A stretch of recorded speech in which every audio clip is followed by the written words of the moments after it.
He joins us here on the show. James Andrew Miller, a guy that I really enjoy and respect his work a great deal, joining us this morning on the show. James, good morning. Hey, thanks for having me. My pleasure. How are you? I'm doing well. This is, it's a crazy world of podcasting because the thing hit at 6 a.m. and just enjoying hearing, looking at the feedback on it that people have listened to already. You have written books about CAA, ESPN, SNL. When you set out to write what basically becomes the history, the tomes of these creations and of these businesses, did you set out wanting to look at greatness specifically, or were those just interesting topics and companies for you to delve into?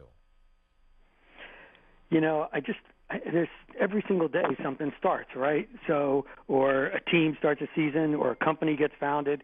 And the thing that was interesting to me is, why do some things succeed, and why do they become, in the case of ESPN and SNL, just these huge brands that stand the test of time, and why do others fail? And that was certainly the case with looking at Alabama as well, because it turns out that this Alabama chapter is not so much, it's just not about football per se. It's also about leadership. It's about mind games. It's about the culture at Alabama. It's about Nick Saban's own way of looking at the world.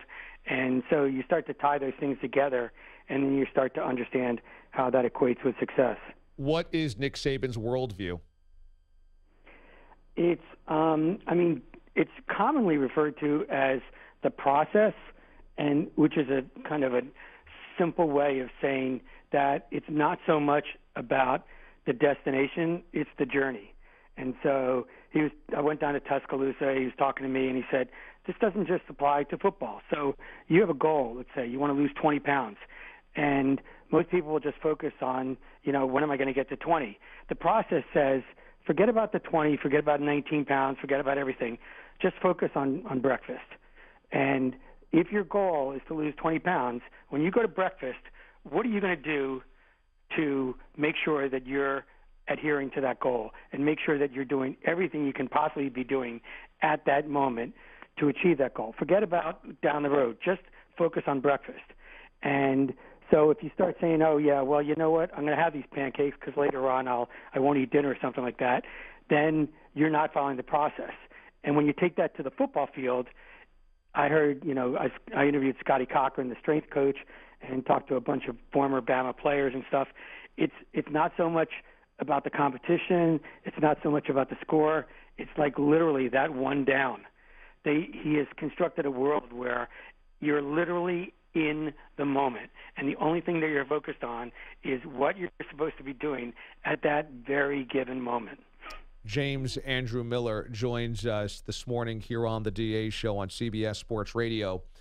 So I think that sounds simple for people to execute this quote-unquote process, and I'm sure many coaches have tried to replicate it, but nobody has the success that Nick Saban has had or still has. So what separates Nick Saban, not only with his worldview in the process, what makes Nick Saban so unique in his success?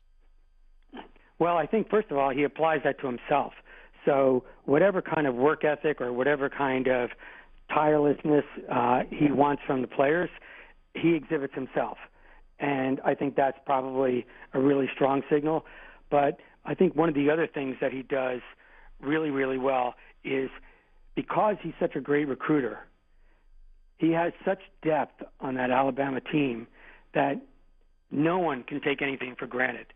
And starting is not this entitlement program. Even if you're going to, I had coaches and players say, even if you're going to wind up, it looks like you're going to wind up being in the NFL or an All-American, you never take it, you can never take a deep breath and say, okay, I can phone in this practice, or, I'm going to kind of have a mild preseason because I don't want to get injured and I want to save my energy for the season. Nothing can be taken for granted. And so as a result, it's funny, Tom Rinaldi, who I interviewed, who spent a lot of time around Saban in this episode, he said, we were talking about, you walk into the building in Tuscaloosa and the place just has a different feel to it because unlike a lot of other people and places, most people think, calm down, and let's get the best out of you. And it's exactly the opposite. That whole Alabama environment, it's all about being like really, really keyed in and no margin for error. And somehow he gets people to be at their best when theoretically you would think they'd be so stressed out that they can't be. Nick Saban operates a lot like Bill Belichick. Secrecy, standoffish in some ways, don't open things up to the media or critics. Was it hard to get people to talk about the nuances and the background of Nick Saban? Was it hard to get to him or other people around the program? Well, look, I mean, I was incredibly grateful that he gave me the time that he did down there. And also, I was able to interview his wife. And because the more and more reporting I did, the more and more I realized, Nick Saban, everybody kind of looks up to him, and he's, ostensibly the power that be. But his wife, Terry, who they'd been married for over 45 years, plays a critical role, and she's pretty amazing in this episode. She's really, I think, one of his key success factors. So the short answer is, I mean, look, they're not the kind of people that are by constitution like effusive, and they aren't going to give a lot away just by the nature of themselves.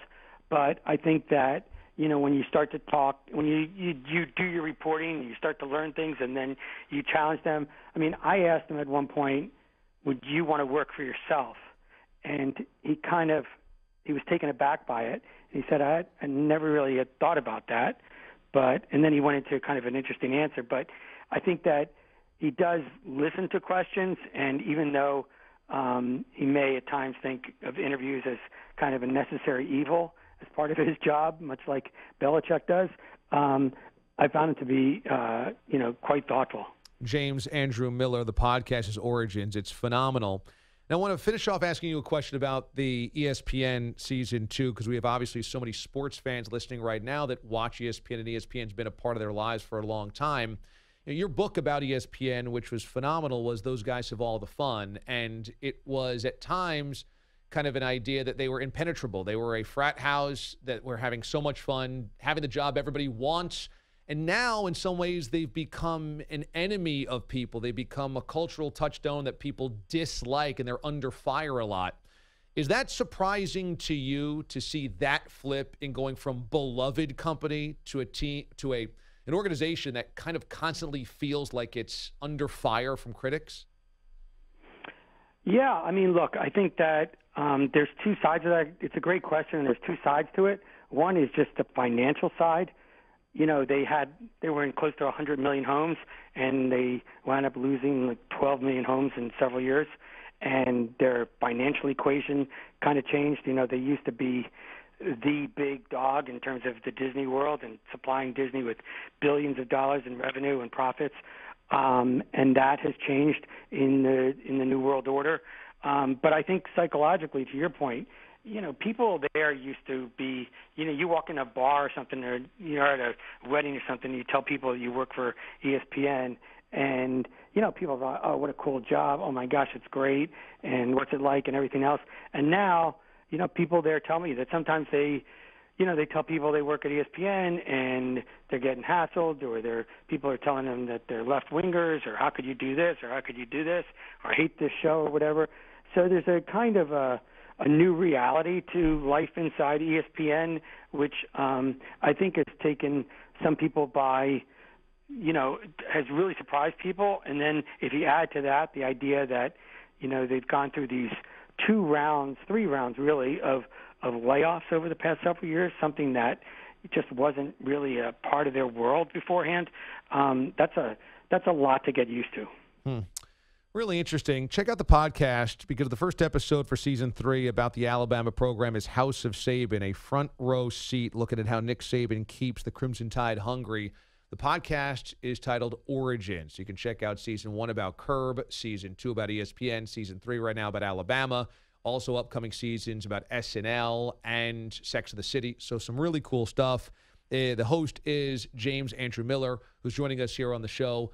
Check it out right now. It is so cool. What a great podcast. James, this is really, really fun to catch up, man. Thanks so much, and hopefully we'll do it again.